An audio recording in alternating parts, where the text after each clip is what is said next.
Hello and welcome to the Nutrition Diva podcast, a show where I try to put the latest nutrition headlines and research into perspective for you so you can make good decisions about what to eat. And I also love to answer listener questions. And in fact, before I get into the main topic today, which is the World Health Organization's recent recommendation on low-calorie sweeteners, I want to answer a related question from Lynn. She wrote, "There's lots of material everywhere saying that sugar is bad and that if you eliminate sugar from your diet, lots of good things are going to happen. The only added sugar in my diet was the sugar in my morning tea, and I cut this out entirely for 3 months to see those benefits. But the only thing I felt during those 3 months was a little extra tired. Now I'm wondering whether sugar is really all that bad." There are a lot of people out there saying that sugar is toxic and that you need to cut sugar out of your diet entirely in order to be healthy. But there's a popular saying in toxicology, and that is, the dose makes the poison. So if you're consuming 30 or 40% of your daily calories in the form of added sugars, which, sad to say, is not that unusual, then eliminating sugar from your diet for 3 months could make a huge difference in how you feel and other markers of health. But you know what? You'd probably get the same payoff by cutting your sugar consumption down to, say, 5% of your daily calories. Cutting it from 5% to 0%, as Lynn did, probably wouldn't make much of a difference at all. Sugar is not toxic. However, immoderate consumption of added sugars can definitely lead to problems, which is why there is a multi-billion-dollar market for sugar substitutes. But as you may have seen in the headlines a couple of weeks ago, the World Health Organization just issued a controversial new recommendation on zero-calorie sweeteners. The WHO continues to endorse a role for non-sugar sweeteners for people with diabetes. However, for everyone else, the WHO is now recommending against the use of non-sugar sweeteners, especially for the purpose of weight management. Their review of the available evidence concludes that artificial sweeteners do not have any positive benefits in terms of reducing overweight or obesity and may, in fact, do some harm. Now, the organization concedes that the evidence is not airtight. A lot of it is observational. And remember, correlation is not causation. And there are lots of confounding variables. So they characterize this guidance as conditional, meaning that individual countries need to weigh the pros and cons in view of their own population's health risks and dietary patterns. The other big surprise, though, was that the WHO included both synthetic non-calorie sweeteners like Equal and Splenda, as well as sweeteners like stevia, which we tend to think of as more natural and therefore better for us. We've spent the last 70 or so years searching for a sweetener that had no calories, no impact on blood sugar, no other ill effects, effectively no consequences. One that would allow us to eat and drink as much sweet stuff as we wanted without worrying. In the beginning, saccharin was the zero-cal sweetener of choice. When saccharin fell from favor, due in part to unfounded cancer concerns, newer artificial sweeteners like sucralose and aspartame more than took up that slack, helped along by the low-carb diet craze. When those next-generation sweeteners started to be linked inconsistently to things like increased appetite and risk of type 2 diabetes or microbiome disruption, consumers then flocked to erythritol, stevia, and monk fruit. But these more natural sweeteners have limitations as well. Stevia can have a really bitter aftertaste. Sugar alcohols like erythritol can have a weird mouthfeel or unwelcome laxative effects.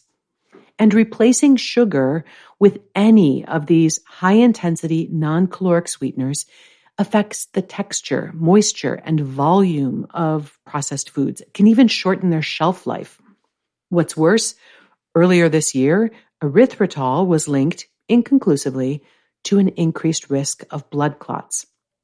Not to worry, though, there are plenty more non-caloric sweeteners in the pipeline.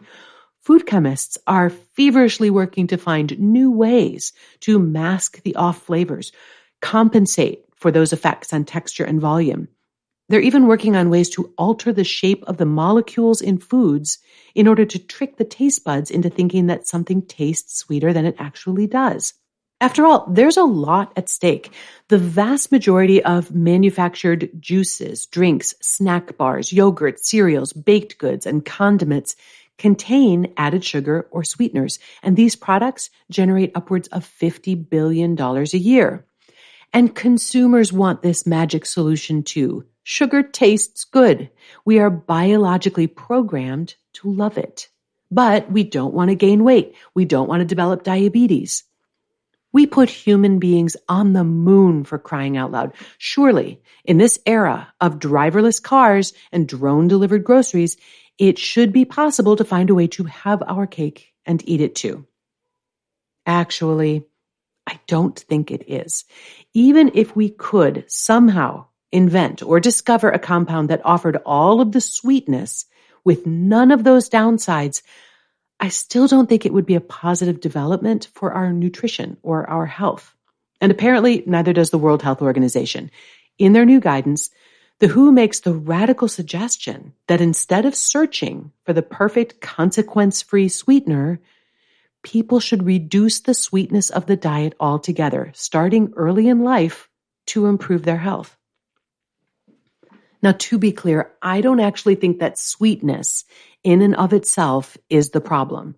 After all, the WHO has no problem with whole foods that contain naturally occurring sugars such as fruit. By contrast, a lot of the foods that we add sweeteners to, such as beverages, snacks, candy, and desserts, are foods that aren't adding much nutrition to our diets. Finding a magical solution that would add that sweetness without adding calories or without affecting our blood sugar might make those foods less damaging, but it wouldn't make them more nutritious. Instead of consuming 200 empty calories, maybe you'd only be consuming 50 empty calories, but you still wouldn't have much to show for it. You'd be so much better off eating 50 calories worth of fresh fruits or vegetables or some other nutritious foods. And you know what? If we weren't constantly bathing our taste buds in sugar and artificial sweeteners, those nutritious foods might taste a whole lot better to us. When we eat a lot of sweetened foods, it decreases our ability to enjoy the subtler flavors of unsweetened foods like fruits, vegetables, and other healthy options. This is something I hear over and over again from people that I work with in programs such as the 30-Day Nutrition Upgrade, which helps people reduce their intake of both sugar and non-caloric sweeteners. So when they cut back on their consumption of sweetened foods, they almost invariably report a new appreciation for how great something as simple as a really good apple or peach can taste. They are shocked to realize how much flavor and natural sweetness raw red peppers or roasted root vegetables contain. Many never enjoyed eating vegetables because they literally couldn't taste them until they gave their taste buds a break from all that sugar. And you know what? This is especially true for people who use a lot of artificial sweeteners. Even before the WHO's latest bombshell, I've argued that we need to stop searching for the perfect sweetener, that one that lets us eat as much sweet stuff as we want without worrying about any consequences. As long as you're consuming them in moderate amounts, the sweeteners we already have don't pose any substantial risks. Now, moderate consumption of added sugars is generally defined as no more than 25 grams of sugar per day, or the equivalent amount of non-caloric sweetener. If you're using a sugar or a non-caloric product that measures like sugar, that's 6 teaspoons a day. If you're using the little packets, it's about 3 packets a day. Now, for packaged foods, the new nutrition facts label shows you the amount of added sugars and or sugar alcohols, and that's really helpful. Unfortunately, with other non-caloric sweeteners like Splenda or stevia, you have to take your best guess as to how much is in there. I often will check the nutrition facts label on a comparable item that's sweetened with sugar and use that as a guide. I don't think it's necessary to completely eliminate added sugar or artificial sweeteners from our diets. Both can fit into a healthy diet, provided that they're consumed moderately. When I drink soda, I usually choose diet soda, and I don't think twice about it. I'd rather not have that concentrated dose of sugar or calories that I'd get from regular soda, and I don't mind the taste. That said, I can count my annual soda consumption on both hands. Okay, maybe both hands and both feet, but it's not a daily or even a weekly habit. I mostly drink sparkling water or unsweetened coffee or tea.